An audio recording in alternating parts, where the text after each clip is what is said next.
Madam Chair, Health Committee members, I'm back again with a bill that this committee saw last year, and we just got a big, huge win, including in the budget, so I don't think it'll get vetoed this time. So SB 954, and I'd like to just focus on the health purview of the bill. It got out of education, and that's for the external and internal condoms to be distributed in school. But under the health purview, what we want to do is make sure, since current law right now does not require one to provide identification for purchasing contraception over the counter, non-prescription contraception, we want to make that explicit, because what we're seeing is cashiers, pharmacists, so forth are asking for an ID even though it's not state law. We want to put it in statute that you do not need to present an ID to purchase non-prescriptive contraception over the counter. This is at a response for what we're seeing in the increase of STIs across California, where about 50% of our new STIs are of those between the ages of 15 and 25 years old, encompassing a majority of the youth. And what the stories are telling us, that they're being turned away, and it's not deterring them from participating in sexual intercourse. It's in fact actually having them participate without being protected. And we just want to make sure once they make that personal decision that they are safe with all the resources and tools available at their disposal. With that, Madam Chair, I'd like to turn over to my witness for testimony. Thank you. You'll have 2 minutes. Thank you. Chair and members, thank you for your time today. I'm Kathy Mossberg, and I'm here today representing Essential Access Health, one of the co-sponsors of this measure. Essential Access Health works to champion and promote quality sexual and reproductive health care for all. I want to recognize and thank Senator Menjivar for her leadership on this issue. SB 954 simply stated helps teenagers obtain condoms without the fear of harassment or social stigma. For teens who are sexually active, condoms help protect them from both pregnancy and STIs. We know this committee is well aware of the high incidences of STIs among our youth. Over half of STIs in California are among people between the ages of 15 and 24. We all know condoms work to reduce unwanted outcomes, but the real problem lies in the fact that we know that condom use among sexually active teens has declined over the last decade. Teens have long reported facing multiple barriers to accessing condoms. Our youth partners on this bill have stressed how many young people today actually can be discouraged from obtaining condoms. Very quickly, I'd like to share some information from one of our student leaders from the Yes for Condoms campaign, Martin Araya, who could not be here today. And what he has said about this problem. Martin states, as a high school senior, I can't stress enough how crucial access to condoms is for our well-being. I've witnessed friends face unnecessary hurdles like being asked for ID when purchasing condoms or not being able to speak with parents about sex and contraception due to stigma. One friend confided in him about a traumatic experience they had with a pregnancy scare because they didn't have access to condoms easily accessible to them. This is a simple, straightforward bill that will help our teens. For these reasons, and on behalf of the student leaders we partner with and our co-sponsors, Generation Up, Unite for Reproductive and Gender Equality California, Black Women for Wellness, Action Project, and the California School-Based Health Alliance, we respectfully ask for your aye vote. Thank you for your time today.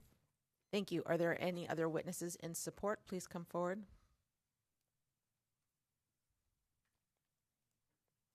Isabella Argueta with the Health Officers Association of California in support. Abigail Alvarez with the San Francisco AIDS Foundation and APLA Health in support. Nora Lynn with Children Now in support. Martin Radosevich on behalf of Reproductive Freedom for All California in support. Greg Polster on behalf of Equality California in support. Taylor Jackson with the California Primary Care Association in support. Rachel Bogwat, ACLU California Action in support. Madam Chair and members, Rand Martin on behalf of the AIDS Healthcare Foundation in support. Glenn Hopkins, owner of Pucci's Pharmacy in Sacramento, in support. Leticia Reyes on behalf of California Latinas for Reproductive Justice in support. Thank you. Are there any primary witnesses in opposition?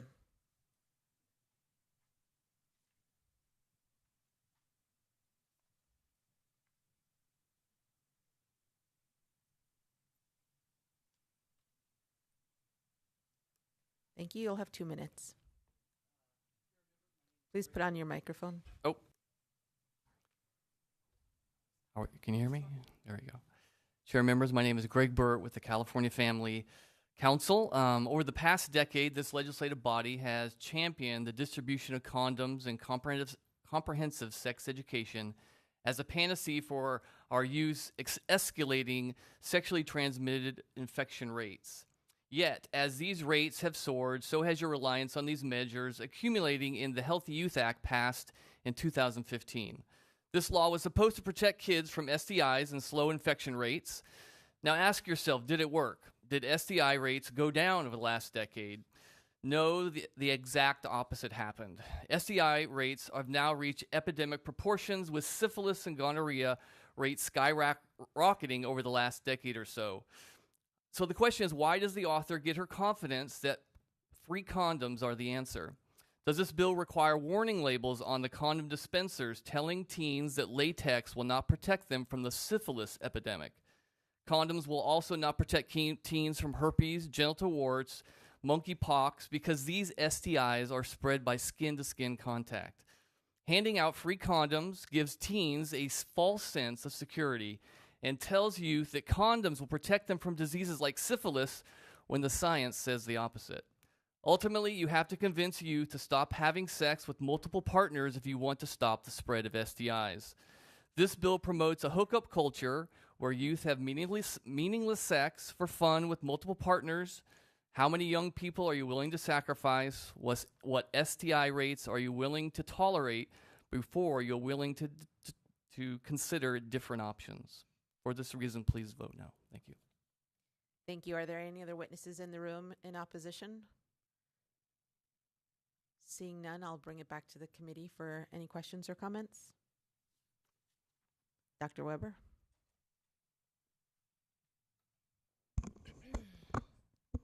Thank you, Chair. Well, first off, I want to thank the author and the supporters for bringing this bill forward. I think we definitely need more education and more access to certain things like condoms, because they can decrease STIs. It's very easy to say things like, herpes or syphilis, but you don't really know exactly where the lesion is. It could be covered by the condom, and therefore it would protect someone from getting something like that. So I think this is a great bill.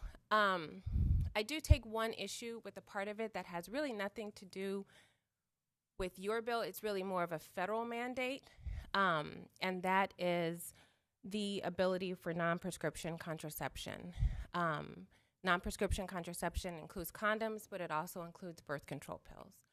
And although I am very much in favor of providing contraception to people who need it and who are at a stage in their development, one of my concerns is that when you allow for anybody to get it, they may not necessarily be a good candidate based on their medical history, and it may not be the right time for them.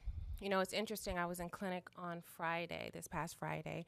I think I had like a 9 or 10-year-old patient, and she came in with some menstrual issues.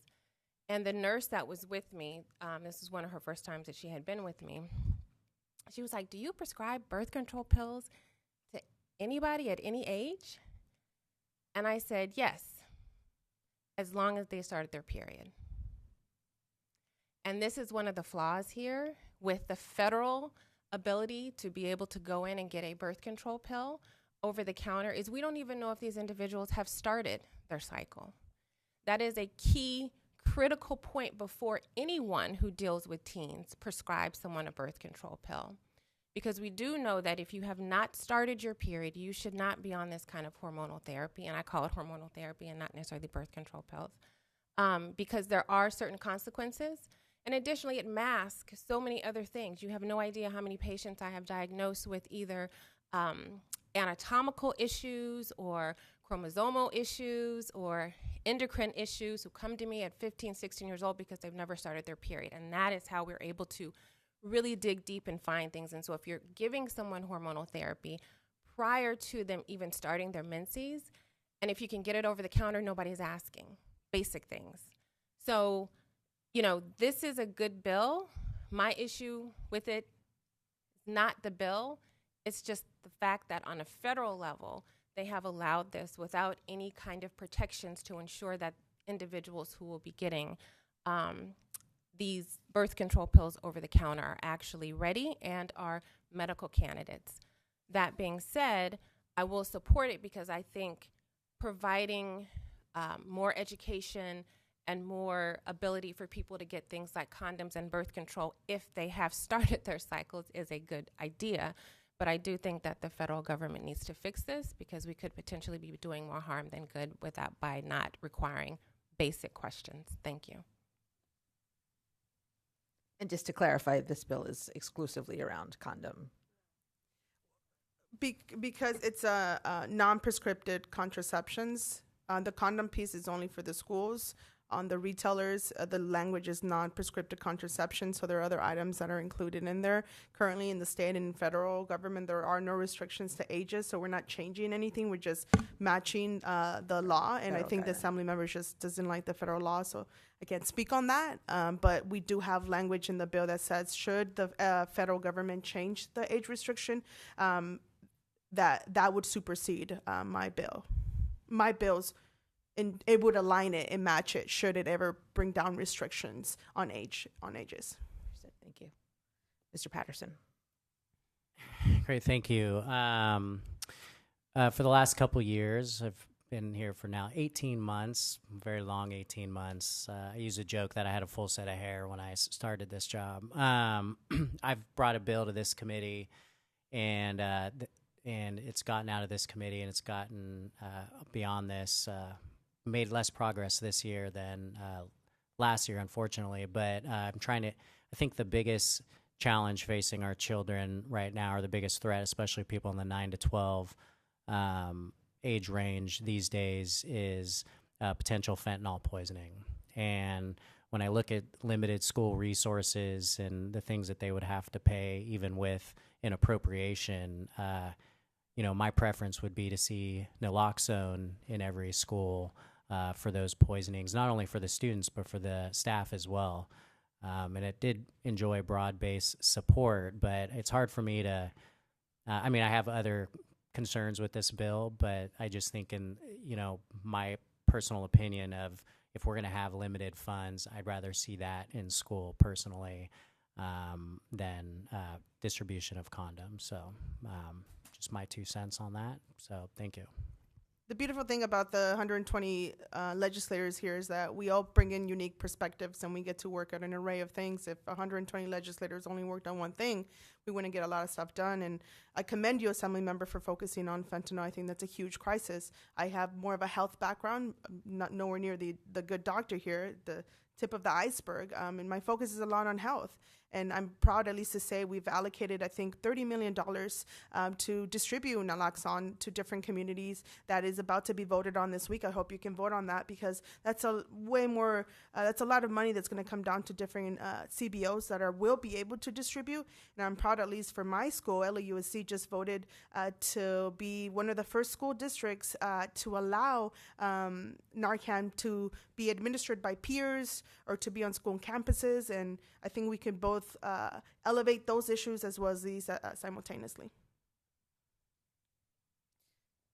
Seeing no other questions or comments from committee, do you want to use that as your close?